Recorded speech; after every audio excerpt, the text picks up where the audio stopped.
Isang magandang Lunes ng hapon. Luz Biminda, Luzon, Visayas at Mindanao. Mindanao, Visayas, Luzon. Sa ating mga kababayan sa ibayong dagat, magandang araw po sa inyong lahat. Kamusta po kayo riyan? Naway nasa mabuti kayong kalagayan sa mga kapatid natin na Muslim. Assalamualaikum warahmatullahi wabarakatuh. Sa ating mga kababayan ngayon, saan man kayong panig ng Pilipinas at sa buong mundo, welcome po dito sa ating programang Makialam, Makibalita sa isyu ng lipunan at alamin ang katotohanan. Ngayon pong Lunes ng hapon. Today is January 12. Naku po, mangangalahati na po tayo sa buwan ng Enero taong 2026. Parang kailan lang no, nag-celebrate tayo ng Christmas. Diba? Saka nagsalubong tayo sa bagong taon. Tapos ilang araw na lang, Christmas na. Kamusta po kayo riyan mga kababayan ko? Sa lahat po ng mga under the weather ngayon, yung may ubo, sipon, taas yung kamay. Iwagayway. Pasensya na po tayo dahil mga ilang ano din tayo, no? Noong Friday, wala talaga tayo kasi tinamaan tayo ng trangkaso. Hindi naman ito yung tinatawag na super flu. Siguro yung pagpapalit ba ng weather o kaya ano, marami din ako napansin, maraming mga inuubo, sinisipon, kaya ingat-ingat yung ating mga kababayan ha, mag-face mask po talaga para hindi po makahawa, lalo hindi po kayo mahawaan po mga kapartners. Kamusta kayo riyan? Live na tayong napapanood sa ating official YouTube channel na DZAR 1026 News mga kapartner. Nasa 221,000 subscribers na po tayo. Maraming salamat po sa inyong patuloy na pagsuporta dito po sa ating programa. Sa lahat din po ng mga nagpapakulay sa atin, maraming salamat po. Sa walang pagod at walang sawa ninyong pagsuporta mga kapartners ha. Ano ba ang pag-uusapan natin ngayon mga kababayan? Ako po, pag-usapan po natin ito nga pong naging pahayag ni Ombudsman Boying Rimulya. Abay, sinasabi po mga kapartner ni Congressman, dating Congressman, ngayon ay Ombudsman Boying Rimulya. Abay, wala daw kahihiyan itong si Congressman Leandro Leviste. Ito'y may kaugnayan nga po dito po sa umano'y transaksyon ni former or ni Congressman Leandro Leviste. Ang sabi pa niya dito kasi may franchise itong solar solar franchise niya. Sabi dito ni Ombudsman Boying Rimulya, marami siyang ibang problema, yung prangkisa niya iniimbestigahan na ngayon. Pinaiimbestigahan na raw po ng ombudsman yung violation of franchise kasi dapat yan, yung franchise hindi mo nininegosyo. Batang-bata ka, nininegosyo mo yung franchise. Iyan po yung pahayag ni former congressman, ngayon ay ombudsman Boying Rimulya sa kanyang programa. Regular siya dito, lumalabas sa programa niya sa DZRH po mga kapartner nitong Sabado. Pero re-resback yata si Congressman Leandro Leviste mga kapartners at papatanayan niyang sinungaling o nagsinungaling itong si Ombudsman Rimulya. Meron siya mga recent posts mga kapartners. Tatalakayin natin yan dito po sa ating programa mga kababayan. Kaya wag po kayong bibitiw. Mag-like, comment, share, mag-follow na kayo sa ating pong programa para lagi kayong updated. At syempre para po sa inyong mga komento, opinion, pananaw, greetings. I-post nyo na po yan kasama po ang inyong mga address. Address ang ibig ko po sabihin. Yung inyo pong lokasyon. Saan po kayo nanonood? Saan po kayo nakikinig? Sa Luzon, Visayas, Mindanao, o di kayo sa ibayong dagat. Siyempre, lagyan nyo na rin po ng pangalan kasi minsan dito po sa YouTube, iba-iba yung lumalabas sa pangalan. Oo, pasensya na po kayo. Sulat po ng mga nakantabay sa atin sa TikTok. Wala po muna tayong TikTok. YouTube muna tayo, ha? Okay. So, handa na ba kayo dito sa ating programang? Makialam, makibalita sa isyu ng lipunan at alamin ang katotohanan. Dito muna tayo sa ating mga greetings mga kapartner. Unahin muna natin dito sa ating YouTube channel. Kanina pa dito si Jenny nanonood sa ating ngayon dyan sa Kuwait. Maraming salamat sa panonood. Sabi niya, maing hapon, Admar og sa tanang mga viewers and listeners. Si Lelebeth Balios, maraming salamat. Si Agnes Maniaul, good morning Admar, watching from Madrid, Spain. Hola, buenos dias, buenas dimalas. Tama ba yung mga greetings ko? Umaga ngayon sa sa Espanya. Si Josie Morales, good afternoon. Mendoza Joy Bogtong, good afternoon Admar. Si Arcelia Zenea, nag-join ulit sa ating community.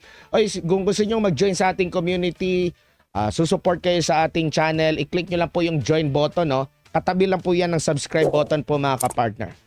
I-click nyo na po down below. Wala naman pong down up.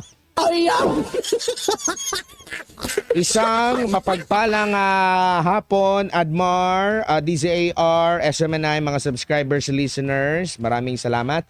Si Carol naman, maraming salamat sa panonood. Si Lilia Antonio na nakauwi na pala sa Singapore, magandang hapon.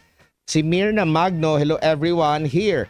Si Grace Cordova, good morning Admar. Tara, kape tayo, watching here in Spain. Kakakape ko lang kanina bago ako sumalang. Oo, kasi nilamig kasi. Pag meron kang sakit, meron ka, pasensya na para kung ngongo, ha?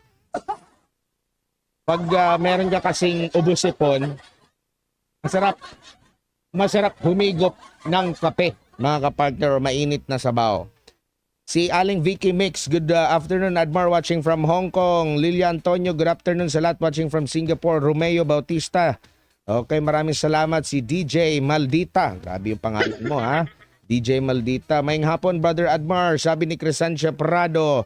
Si Elena Dugiles, maing adlaw sa tanan. Si Linky 1124, good afternoon Admar from Jubail, Kingdom of Saudi Arabia. Si Rose Manatad, blessed morning po Admar at sa lahat po from Middle East. Si Josie Morales, wassalamualaikum warahmatullahi wabarakatuh Admar, watching from Malaysia. Si Morning Dew 5774, good afternoon, sabi naman ni Brando Fineza, maadjong hapon kanatong tanan. O bulanon ba ni si Brendo? Kay maadjong hapon kaninjong tanan. Marivic Nepomuceno, hello Admar, maing hapon, watching from Dubai. Dito rin sa Dubai Admar, uso rin yung lagnat dahil weather yata. Tatag lang at keep safe everyone. Ayan, ingat po kayo ha.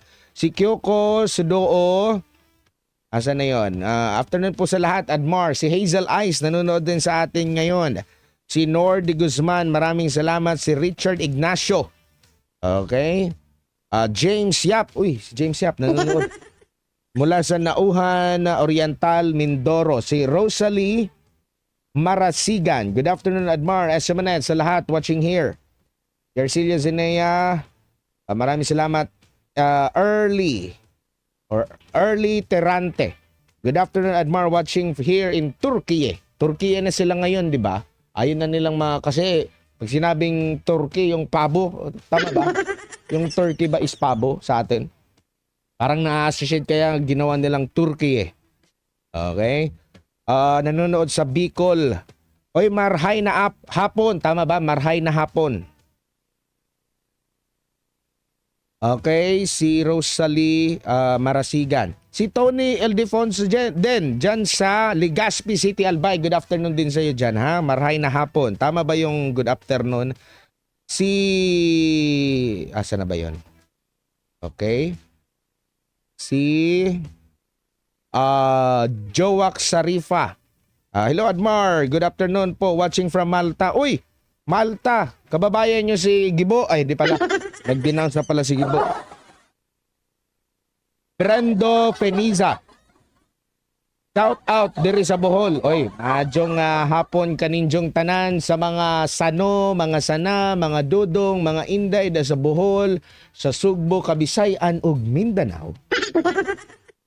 Good afternoon from Venice, Italy. Si Jerry Gambol, Arcelia Zenea, maraming salamat sa pakulay.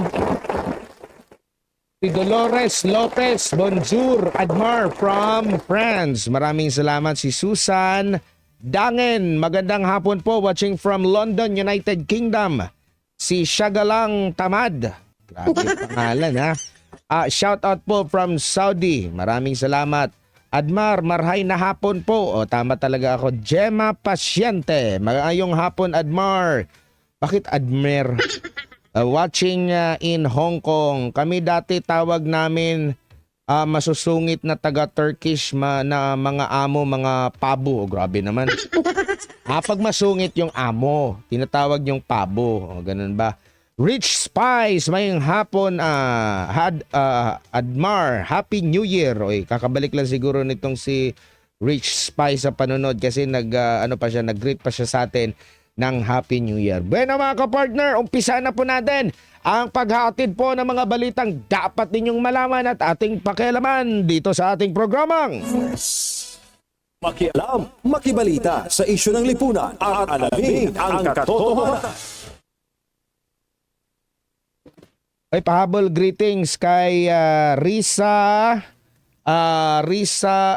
Bacabis or Risa Bacabis ba to? From Hong Kong at si Elvin Padernal ng Abu Dhabi, United Arab Emirates. Dito muna tayo sa ating balita. Abay, yung projection itong nakalipas na araw magkakaroon ng rollback. Pero it's a prank. Dahil ang mangyayari po mga kapartner ay all price hike. At inaasahan po epektibo bukas ay tataas po ng 20 sentimos ang kada litro po ng diesel. 20 centavos po ang itataas sa kada litro ng diesel. Tumaas din ito last week. Okay, ng 20 centavos.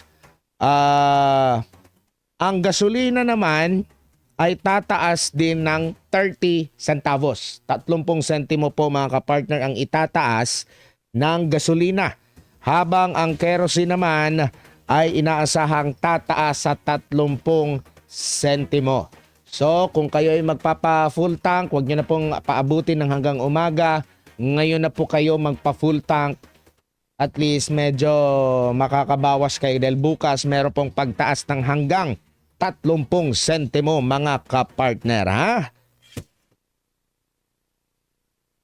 Dito tayo sa mga public advisory mga kapartner dahil ang DOH po nagpahayag na umabot na sa mahigit 6 na po, to be exact 63, ang bilang po ng mga may kaso ng super flu sa bansa. Super flu. Hindi po ito superhero ha. Matinding klase siguro ito ng flu. Ayon po sa DOH, mabuti na lamang daw at gumaling na mula sa sakit ang mga individual na apektado nito. Nilinaw rin po ng DOH na ang super flu ay variant lamang ng influenza at hindi bagong sakit.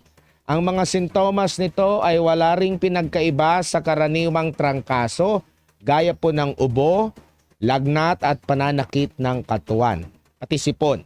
Ang meron ako dito is ubo, sipon, yung lagnat na wala na. Pananakit ng katawan, wala naman, ito nakalipas. So, uso ngayon yung trangkaso, kaya ingat-ingat po tayo mga kapartners ha.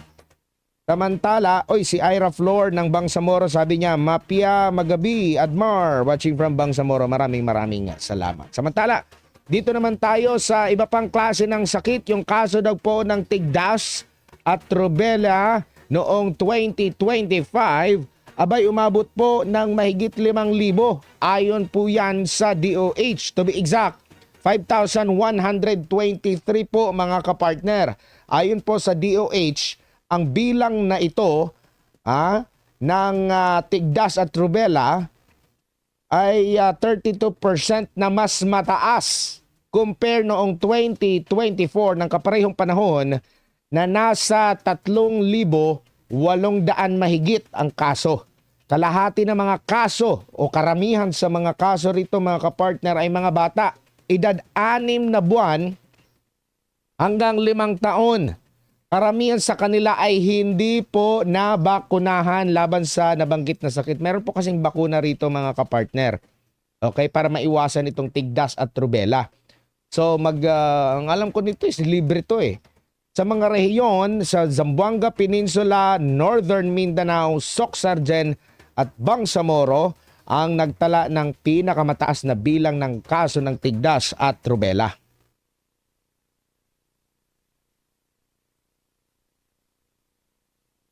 Sa iba pa natin dito mga kapartners, yung mga specialty hospital sa bansa, mabibigyan daw po ng tigi 1 bilyong piso sa ilalim po ng 2026 national budget. Ayon ito sa Department of Health. Okay, pakinggan yung mabuti mga kapartners at least meron tayong sisingilin sa gobyerno. Diba? Ayon po sa DOH, upang suportahan ito sa zero balance billing program ng gobyerno. Kasama sa mabibigyan ng tigi 1 bilyong piso ay ang mga sumusunod. Yung Lung Center of the Philippines, National Kidney Transplant Institute, Philippine Children's Medical Center, Philippine Heart Center. Ang mga specialty hospital na ito ay nagsasagawa ng mga komplikado at specialized medical procedure. Samantala sa kabuuan, nasa 448 billion pesos naman ang inilaan ng pamahalaan sa sektor po ng kalusugan sa ilalim po ng 2026 national budget. Ang gusto lang natin na ma-update mula sa gobyerno, yung naging pangako noon pa, pag-uumpisa pa lang ng Marcos administration, na magtatayo ng mga specialty hospitals sa mga rehiyon. Ano na ang nangyari? Kasi pinangako yun eh. Ito kasing specialty hospitals mga ka-partners, napakahalaga po nito. No? Kasi mga ano to eh, talagang mga espesyalista ito sa mga common sakit. Halimbawa sa puso, no? Merong Philippine Heart Center. Sa baga, Lung Center. Meron din sa kidney, NKTI. Meron din sa mga bata, Children's Medical Center. No, imbis na pumunta pa sila rito para makakita ng mga dalubhasa, pwede na sa mga regional, at least sa regional muna. Ano na po ang update doon? Meron pa ba? Kasi meron pa namang natitira po sa kasalukuyang administrasyon or ngangana. Samantala sa ibang balita naman tayo, patuloy pong nag-aalboroto ang Bulkang Mayon po mga kapartners.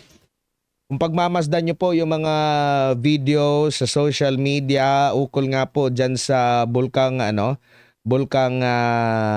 Mayon, napakagandang tingnan, no? Alam nyo, yung mga bihirang pagkakataon, kung mahilig ka sa science, ma-appreciate mo yung beauty, no? Pero delikado rin po yan mga kapartners yan, no?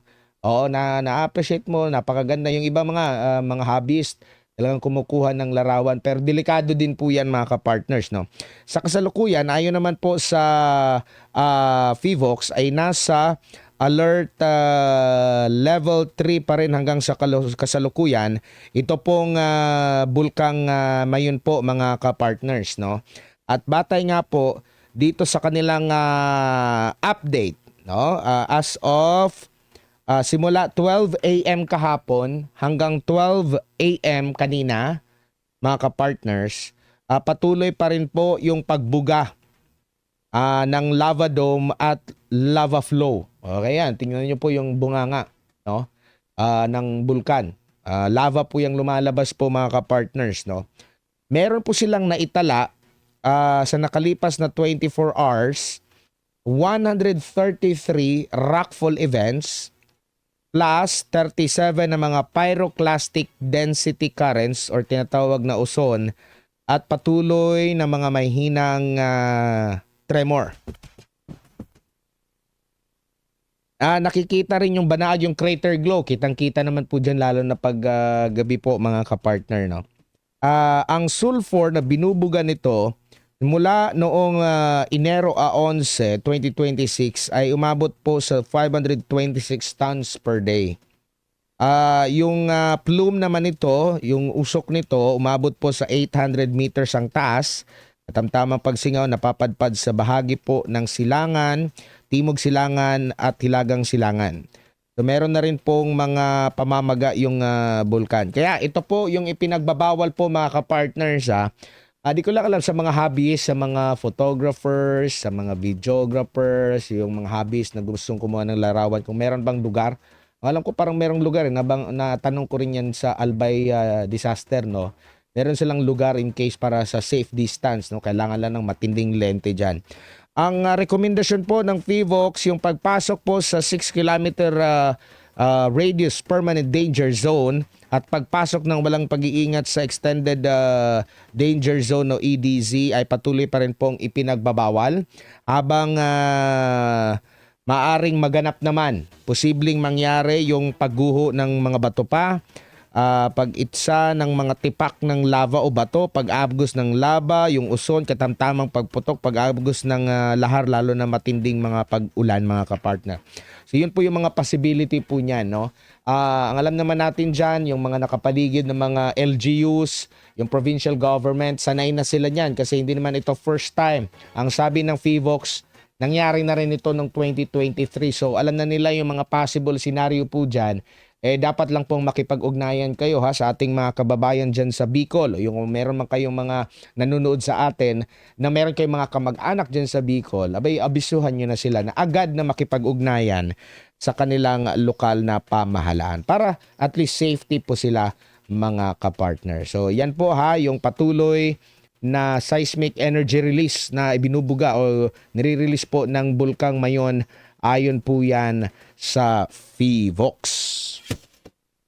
Samantala sa ibang balita, nawawala na ng pag-asang may survivor pa ilang araw matapos ang pagguho ng isang malaking tambakan ng basura sa Binaliw landfill sa Cebu City. Grabe yun, no? Nakunan pa ng larawan sa social media itong pagguho.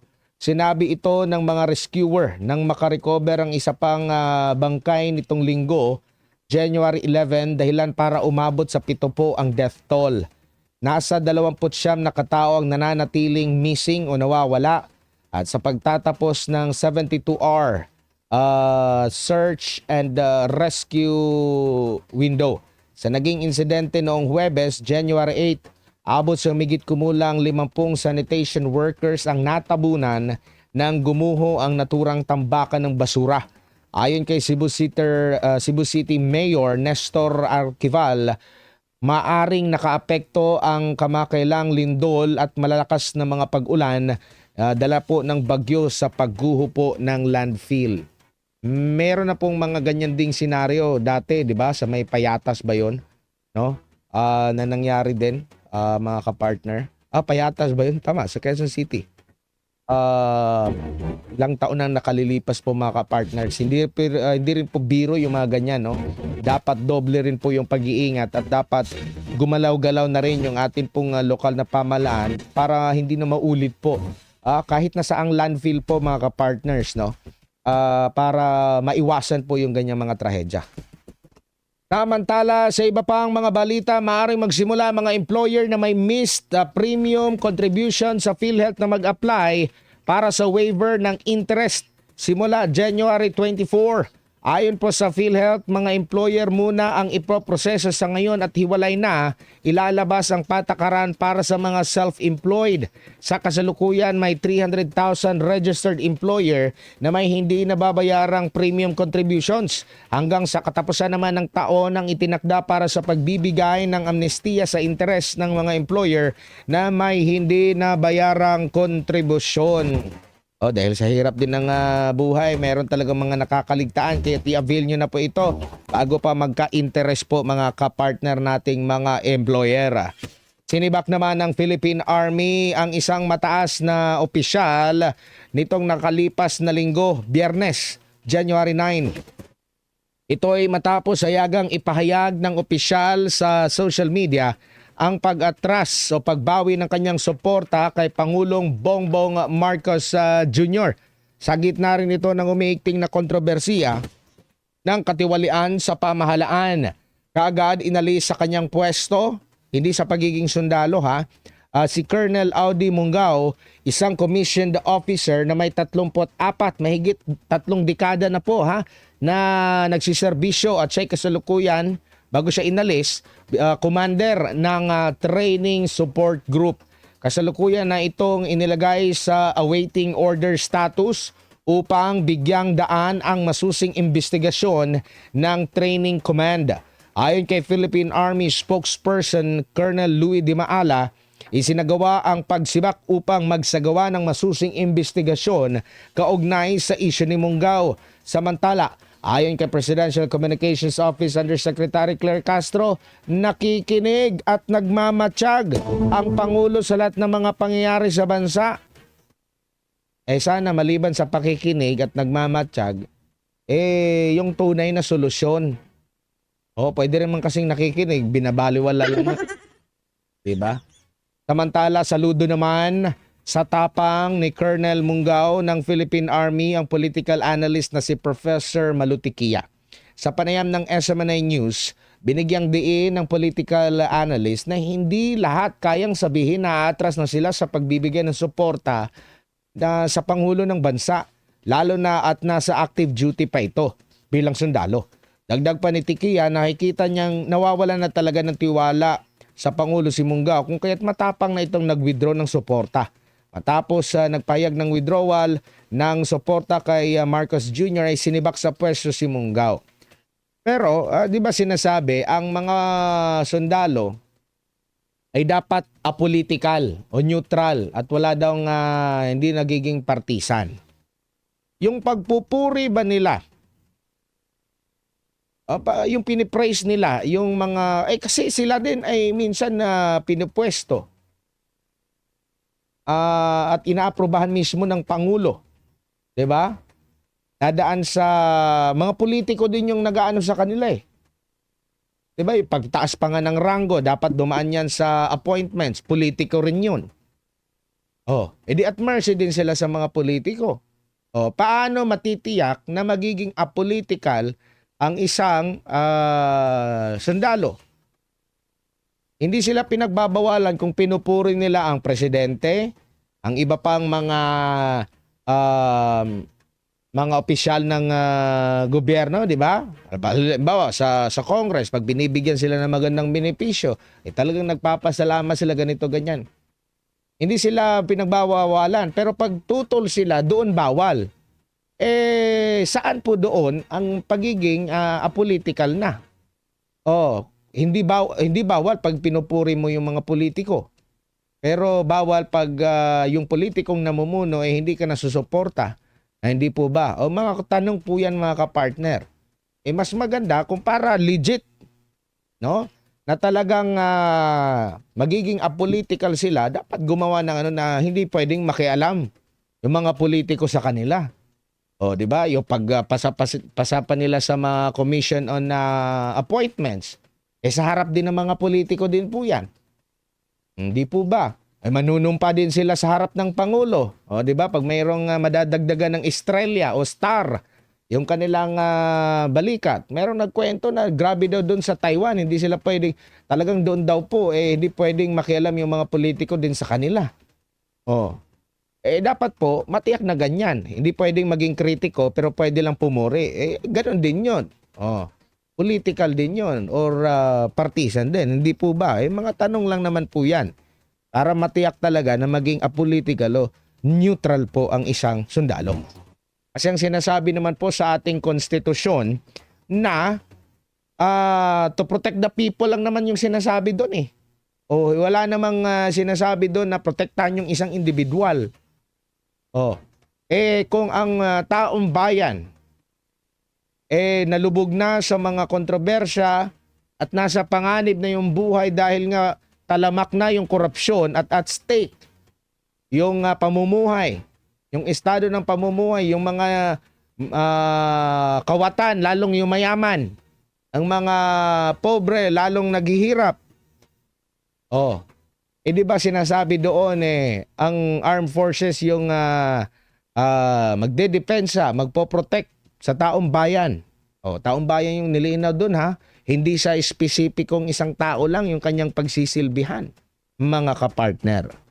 Samantala, sa ibang balita, itinanggi ng Philippine National Police o PNP na iligal ang pagkakakumpiska ng mga luxury car na may kaugnayan kay dating Ako Bicol Party List Representative Elizalde Co.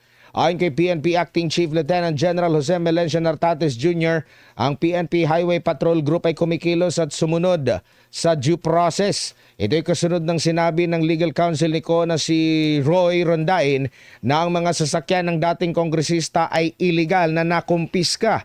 Ayon kay Rondain, plano ng kampo ni Ko na idemanda ang PNP Highway Patrol Group. Enero 8 nang nakumpiska o kinumpiska ng PNP HPG kasama ng Bureau of Customs at Land Transportation Office ang 14 na luxury car mula sa condominium unit ni Ko sa Taguig City. Kabilang sa mga sasakyan na kinumpiska ay ang Rolls-Royce, Toyota Sequoia, Cadillac Escalade at Lexus. Samantala, nasa kustodiya naman ng Independent Commission for Infrastructure o ICI ang mga nakumpiskang luxury car na may kaugnayan kay dating Ako Bicol Party List Representative Elizalde Co. 8 sa 14 na mga sasakyan ay kasalukuyang nakaparada sa headquarter ng ICI matapos ang pagkumpiska. Ayon sa komisyon, ang pagkumpiska ng mga sasakyan mula sa isang condominium sa Taguig City ay bunsod ng search warrants na inisyu ng isang regional trial court kaugnay ng umano'y paglabag sa Customs Modernization and Tariff Acts.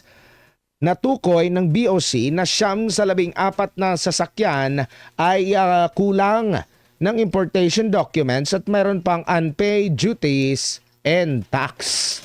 Alala ko tuloy yung sinabi ni former Congressman Mike Defensor na sa script daw na kanyang nabasa, ang magiging mastermind nitong issue po ng flood control project ay ipupukol dito nga kay dating Congressman Zaldico. Ano may kita nyo? Talang ba talaga ang nasa likod nitong mga pagnanakaw? O marami pang mga nakakubli na mga magnanakaw? Iba pang mga balita mga kapartner, ipagpapatuloy po ng Senate Blue Ribbon Committee ang investigasyon nito sa mga anomalyang flood control projects. Ito po ay sa darating na 19 ng Enero. Magsusumiti rin ng subpina ang komite laban sa mga personalidad na naimbitahan na noon ngunit hindi dumalo sa mga pagdinig. Kabilang dito sina dating Department of Public Works and Highways Secretary Manuel Bunuan, dating DPWH Undersecretary Trigiv Olivar, businessman na si Maynard Ngu at dating Congressman Zaldico. Kung patuloy pa ring tatanggi ang mga ito na humarap sa pagdinig, ire-recommenda na sa Senate President ang pag-issue ng warrant of arrest laban sa kanila. Maaari ring imbitahan ng komite si Batangas 1st District Representative Leandro Leviste kasunod ng umano'y pagkakatanggap niya ng mga dokumento mula kay dating DPWH Undersecretary Maria Catalina Cabral. Ang mga dokumento ay naglalaman ng listahan ng mga proyekto at pondong inilaan sa iba't ibang distrito mula noong 2023 hanggang 2025. Bago lang tayo sa ating main topic, basahin muna natin yung ating komento ng ating mga kababayan ha. Yan galing kinadiskaya ng mga sasakyan, lipat-lipat lang mga ebidensya, sabi daw ni Rodolfo Pano. Nora Moises, maraming salamat sa panunood. Amalia Perez, Jocelyn Manibale. Si Lilia Fortuna, nanonood sa atin dyan sa Malaysia. Maraming salamat ha. Okay, sige. Romantic Moon, maraming salamat. Dorinda Lucindo, nanonood sa Austria, Salzburg, Austria.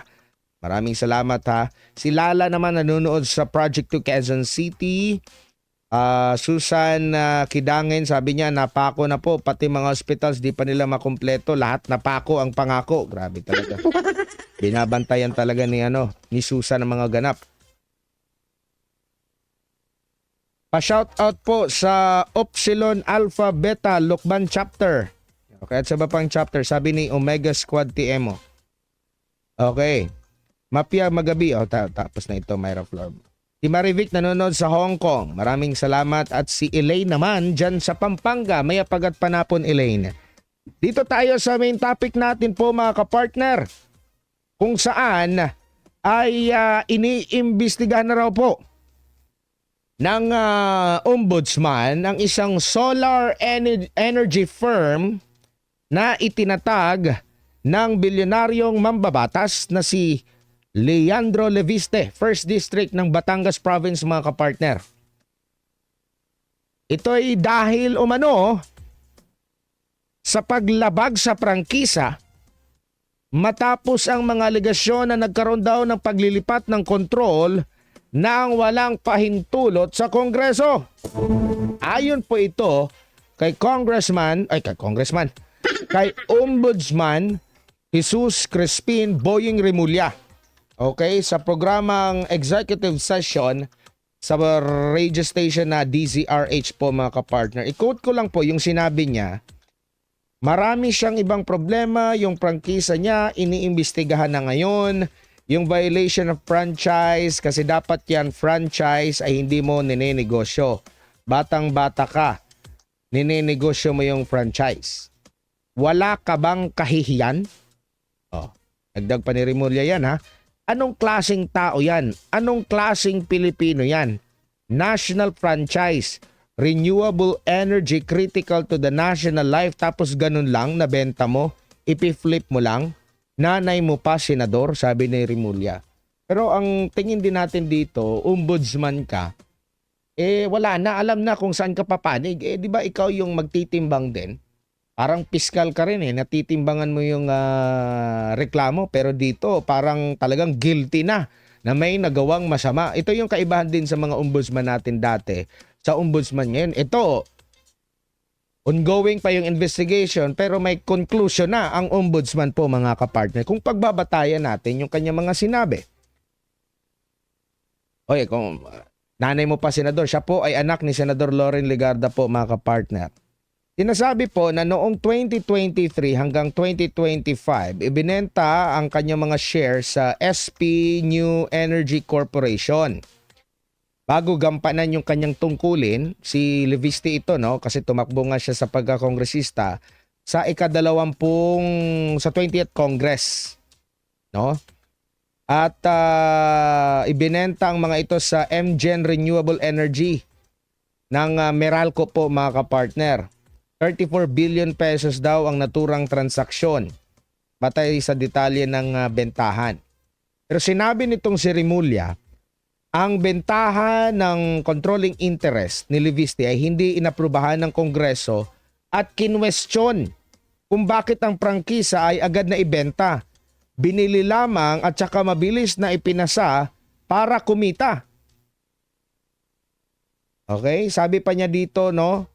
Dapat kasi pag franchise ang pinag-uusapan, pag binibenta mo yung controlling interest nito, dapat ipagpaalam mo sa Kongreso. Kaya sabi ni Remulla, walang consent ang Congress sa transfer ng franchise na yan. Inilarawan pa ng ombudsman ang pagbabago ng pagmamayari bilang kritikal na sinabi na may naiulat na 84 na mga kontrata na umunoy nakansela na. Sabi pa rito ni Remulla, imagine the effect in the national energy situation. Sasabihin mo ito ang forecast natin sa energy. Andyan ang DOE, naniniwala sa iyo, yun pala drawing lang, hindi nangyari. Sabi pa dito, gusto niyang ibahin ang usapan, hindi pwede yon. Sabi pa daw dito ni Remulla, sinusubukan daw ilihis ang usapan. Subalit iginit niyang hindi ito maaari, kailangan unahin ang issue bago ang lahat. Kaugnay na paulit-ulit na aligasyon. Kasi nga ang issue dito na pinupukol nitong si Congressman na Leviste ay yung sa issue nga ng korupsyon. Pero sabi ni Remulla dito, gusto niyang ibahin ang usapan, hindi pwede yun. Ito muna pag-usapan natin bago ang lahat. Ito ngayon ang naging tugon ni Congressman Leandro Leviste. Yan siya, Bisaya tayo. Noong January 10, 11:28 PM, pakita natin yung post. Ayan po, mga kapartner. Ang post po na yan ay pinost ni Congressman Leviste January 10. Yung programa kung saan lumabas itong si Ombudsman Boying Remulla, January 10 din. Okay? Kinagabihan, nag-post ito at sabi niya, bibigyan ko kayo ng 2 linggo. 2 weeks. para sabihin ang lahat. Sasagutin ko ang lahat sa pagbubukas ng Kongreso sa January 26. Ibig ba sabihin pag-privilege speech siya? Baka hindi na naman siya payagan niyang mag-privilege speech. Oh. Marami na siyang privilege speech na naunsami dahil hindi yata pinayagan. Oh. Yan po yung kanyang tugon. For sure, tugon niya ito dun sa payag ni Ombudsman Remulla. Sabi niya, bibigyan ko kayo ng 2 linggo para sabihin ng lahat. Kumbaga, ilatag nyo na lahat ng alam ninyo. Sasagutin ko ang lahat sa pagbubukas ng Kongreso. January 26 po mga kapartner. After nyan, kahapon po, okay, kahapon, naglabas po ng pahayag ang Meralco Power Gen Corporation na sinasabing ang sinasabi kasi dito na ibinenta raw sa MGen Renewable Energy, no, na subsidiary po ng Manila Electric Company. Ito po yung laman ng statement ng MGen o Meralco Power Gen Corporation. Kahapon po ito mga kapartners na shinare din ni Congressman Leviste. Sabi dito, Meralco Power Gen Corporation today clarifies that SP New Energy Corporation, SPNEC, is a separate and distinct corporate entity from Solar Para sa Bayan Corporation. Oh. Parang itong Solar Para sa Bayan Corporation, ito ata yung konektado po dito kay Congressman Leviste. Ang sinasabi, yung SP New Energy Corporation, yun yung nagbenta daw dito sa MGen. Sabi ng MGen dito, magkaiba ang SP New Energy Corporation na sinasabing yung assets nito o yung shares nito ibinenta sa MGen. Pero ang paglilinaw nila, yung SP New Energy Corporation, iba yan sa Solar Para sa Bayan Corporation. Separate and distinct corporate entity. Ang sabi dito ng MGen, MGen did not acquire any share of SPBC, Solar Para sa Bayan Corporation. Ang Solar sa Bayan Corporation po mga kapartner ay ang kumpanya o korporasyon na binigyan ng congressional franchise through Republic Act 1135-7 to construct and install and operate microgrids in remote areas. Moreover, MGen is not privy to any transaction of SPBC nor any circumstances that may relate to its compliance with its franchise. Kasi ang sinasabi po dito ni Remulla na yung shares daw ni Leviste sa SP New Energy Corp mula 2023 hanggang 2025 ay ibinenta sa MGen. Pero ang may prangkisa pala ay ang Solar Para sa Bayan Corporation, which is separate sa SP New Energy Corporation. So kumbaga, kung babasahin mo itong paliwanag ng MGen, walang nilabag doon sa prangkisa. Kasi yung pinatutungkalan nilang may prangkisa, yung SPBC, hindi naman po kami nakikipag-transact doon. Separate yan sa SP New Energy Corporation, which is yun nga yung nag-invest ang MGen. Basahin ko pa ulit dito yung yung payag nila. MGen's investment in SPNEC did not violate any law or regulation. As a publicly listed entity, the transaction of SPEC, including the entry of MGen through its affiliates, have been scrutinized and approved by the Philippine Stock Exchange and Securities and Exchange Commission. In adding, SPNAC's business and operations are not dependent on the franchise mentioned.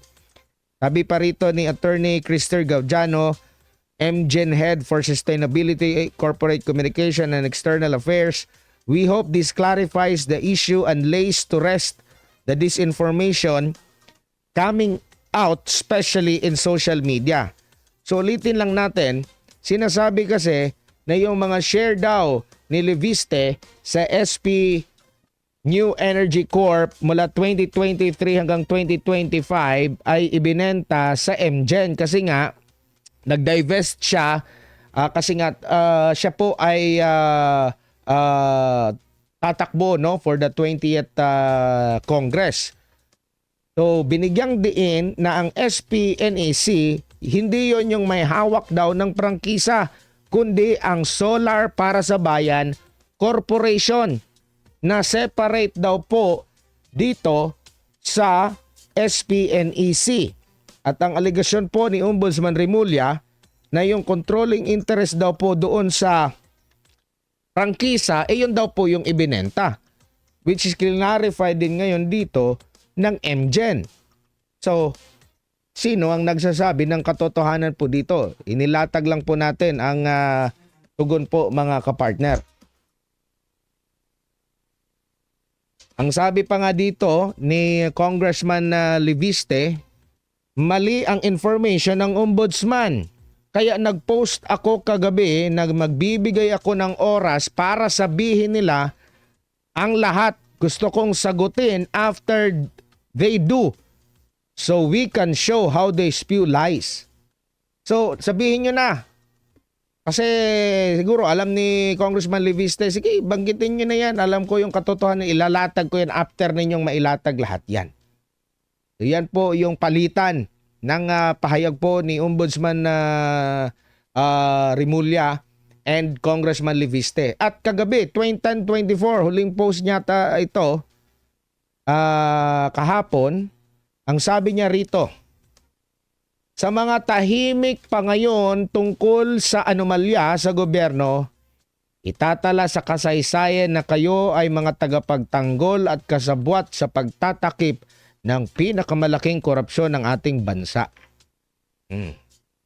Kasi nakakaranas na rin siya ng mga may mga di basta-basta po yung kanyang mga binanggarin dito. Marami po siyang mga binulgar na mga pangalan. Pero nanindigan itong si Congressman Leviste na hindi siya takot na balikan ng mga binabangga niya sa politika. Alam niya na yung marami siyang makakalaban. At alam din niya na maaari siyang balikan ng mga binangga niya. Pero ang importante para kay Leviste, maisiwalat po yung katotohanan po mga kapartners. Ano ang masasabi nyo dito mga kababayan?